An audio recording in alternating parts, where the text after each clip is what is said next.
Assalamualaikum warahmatullahi wabarakatuh. Perkenalkan, nama saya Brigadi Nugraha. Di sini saya akan memaparkan artikel dari Harvard Business Review yang berjudul Radical Change: The Quit Way, yang mana artikel ini memberikan strategi yang dapat digunakan oleh manajer untuk mendorong perubahan budaya organisasi tanpa merusak karir mereka. Tujuan dari artikel ini untuk membantu manajer memahami bahwa perubahan budaya di tempat kerja adalah proses jangka panjang yang membutuhkan kesabaran, ketekunan untuk mencapai hasil yang diinginkan. Debra Emerson menyarankan teknik-teknik yang dapat membantu manajer memperjuangkan perubahan penting dengan cara yang lebih halus dan efektif. Artikel ini memberikan wawasan tentang bagaimana perubahan budaya terjadi di tempat kerja dan memberikan contoh strategi yang dapat diterapkan oleh manajer untuk mencapai tujuan mereka. Yang pertama ada disruptive self-expression.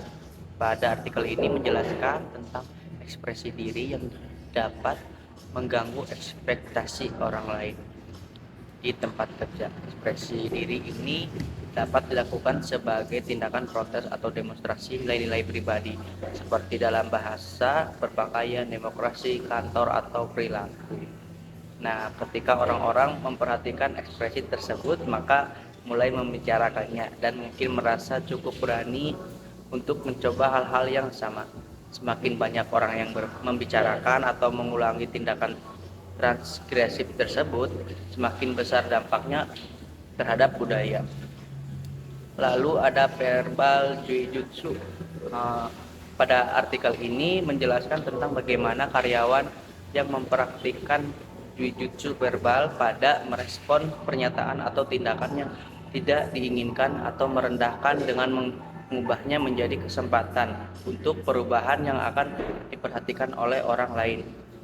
Seperti halnya seni bela diri, jiu-jitsu melibatkan mengambil kekuatan yang datang pada Anda dan mengalihkannya untuk mengubah situasi. Dalam hal ini, karyawan menggunakan kata-kata dan tindakan mereka untuk mengembalikan situasi yang tidak diinginkan menjadi kesempatan untuk perubahan positif.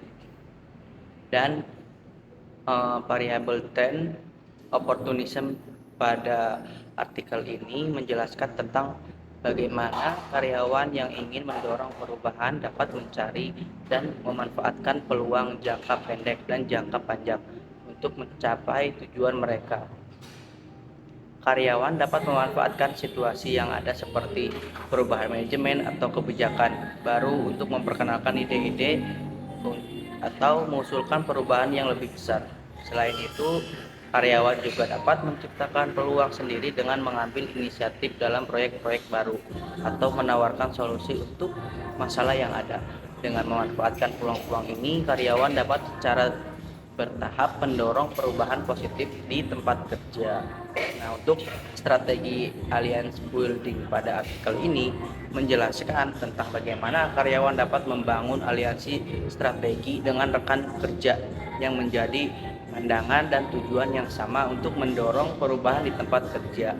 Dalam aliansi ini, karyawan dapat mendukung dan bekerja sama untuk mencapai tujuan bersama. Aliansi strategi ini dapat membantu karyawan memperoleh dukungan diri orang-orang yang memiliki pengaruh di organisasi seperti manajer atau pemimpin departemen. Dengan dukungan ini, karyawan dapat lebih mudah mendorong perubahan yang mereka inginkan dan memperkuat posisi mereka dalam organisasi. Nah, dalam beberapa artikel ini ada poin-poin penting, yaitu seperti perubahan budaya di tempat kerja dapat menjadi tantangan yang sulit bagi manajer dan diimplementasikan tanpa merusak karir mereka.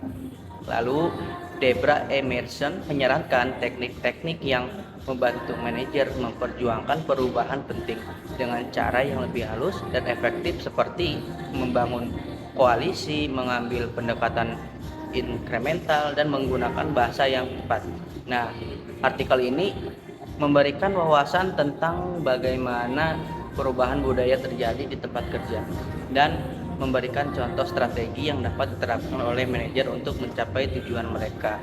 Lalu, manajer harus memahami bahwa perubahan budaya adalah proses jangka panjang dan bahwa kesabaran dan ketekunan diperlukan untuk mencapai hasil yang diinginkan.